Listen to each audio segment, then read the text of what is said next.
আজকে একটি গল্প আপনার সঙ্গে শেয়ার করব, যেটা বাস্তব জীবনে ঘটেছিল।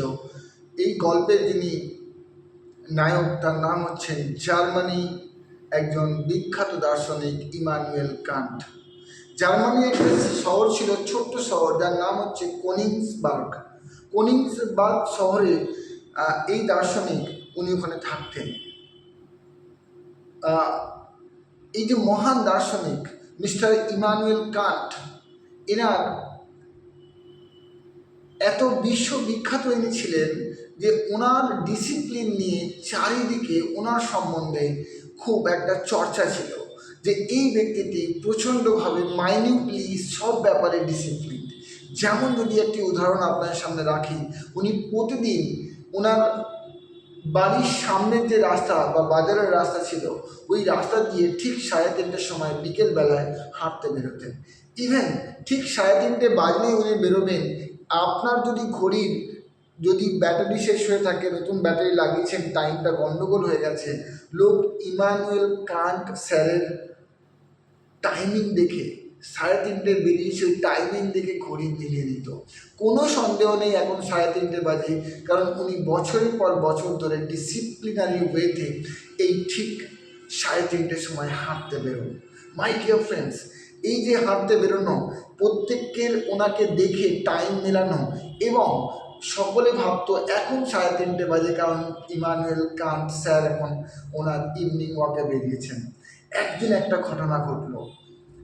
ওই রাস্তা দিয়ে থাকতো রাস্তার পাশে একজন মহিলা, যিনি প্রতিদিন দেখতেন মিস্টার ইমানুয়েল কান্ট হেঁটে চলে যেতেন ঠিক 3:30 সময়।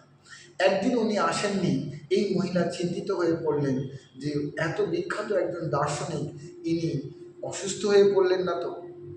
ঠিক 3:30 সময় যখন ওনাকে আসতে না দেখে মহিলাটি রওনা হলেন স্যারের বাড়ির দিকে, মানে ইমানুয়েল কান্ট স্যারের বাড়ির দিকে। ওনার বাড়িতে গিয়ে যখন উনি নক করলেন, দরজা খুললেন, তখন ইমানুয়েল কান্ট স্যার আগিয়ে এলেন এবং বললেন, আপনি ভালো আছেন তো? উনি বললেন, কেন, কি হয়েছে? বলে, আজকে আপনি হাঁটতে যাননি, আপনি ডেইলি 3:30 সময় হাঁটতে যান। আমি চিন্তিত হচ্ছিলাম আপনার কোনো অসুবিধা হলো কি না, কারণ বছরের পর বছর ধরে আপনার দেখছি ঠিক 3:30 সময় আপনি হাঁটেন। উনি যখন হাসতে হাসতে এসে বললেন, আসুন ভিতরে আসুন, কি হয়েছে আপনাকে বলি। ওনার টেবিলে, পড়ার টেবিলে একটা বই উনি পড়ছিলেন, যে বইটার মধ্যে উনি এত আত্মনিমগ্ন হয়ে গেছিলেন যে উনি টাইমের কোনো খেয়াল দেখেননি।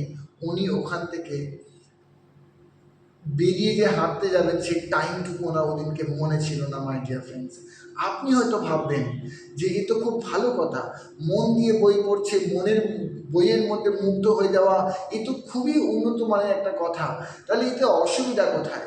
কিন্তু এখানে ইমানুয়েল কান্ট স্যার একটা ভালো মেসেজ দিয়েছেন, এবং ওই ভদ্রমহিলাকে বলেছেন, আজকে যেটা আমি শিখলাম সেটা হচ্ছে আপনার একটুখানি অন্যদিকে মন চলে যাওয়া আপনার দীর্ঘদিনের, আপনার যে ডিসিপ্লিনারি যে রেজাল্ট আপনি ক্রিয়েট করতেন, সেখান থেকে আপনাকে সরিয়ে দিতে পারে। মাই ডিয়ার ফ্রেন্ডস, আমাদের যে ডিসিপ্লিনারি ওয়ার্ল্ড এবং আমরা লাইফে যেটা করতে যাই এবং প্রতিদিন করি, তার প্রতি কিন্তু আমাদের প্রোডাক্টিভ ধ্যান থাকা খুব জরুরি। ইমানুয়েল কান্ট স্যার কিন্তু এই মেসেজটাই দেওয়ার চেষ্টা করেছেন। আমাদেরও আসুন, আপনি আমি প্রত্যেককে ডিসিপ্লিনড হই, আমাদের লাইফে রেগুলারলি উন্নতি করি, এবং যে কাজটা আমাদের জীবনে উন্নত করবে সেটাকে রেগুলারলি আমরা ডিসিপ্লিনারি ওয়েতে করি। এবং বলা হয় যে যেটা আপনি নিজের জীবনে আনতে চান সেটা অন্যকেও আপনি সাজেস্ট করুন, তাতে আপনার জীবনে বেশি করে আসবে। একে বলা হয় অন্যকেও আপনি বলুন, তাতে কি হয়, আপনার নিজের মনে থাকবে আমি যেহেতু অন্যকে বলেছি, আমার করাটা দরকার। এবং এটাই মেসেজ দিয়েছেন ইমানুয়েল কান্ট স্যার। অন্যদিকে মুগ্ধ হওয়ার আগে আপনার ডেইলি ডিসিপ্লিন যেটা ছিল, ওটা অনেক ইম্পর্টেন্ট। মাই ডিয়ার ফ্রেন্ডস, আপনার প্রত্যেকের জীবনে ডিসিপ্লিন আসুক, আপনি আরও উন্নত হন। ডিসিপ্লিন ছাড়া কোনো মানুষ ডেভেলপ করতে পারে না, ট্যালেন্টকেও হারাতে পারে এই ডিসিপ্লিন। সো ডিফোকাসড হওয়ার আগে আমাদের কিন্তু ডিসিপ্লিনটাকে চুজ করতে হবে for a better and longer career. এখানে আমরা শিখলাম মিস্টার ইমানুয়েল কান্ট স্যারের ভিডিও থেকে বা স্টোরি থেকে। Thank you very much, I wish you all the best, thank you.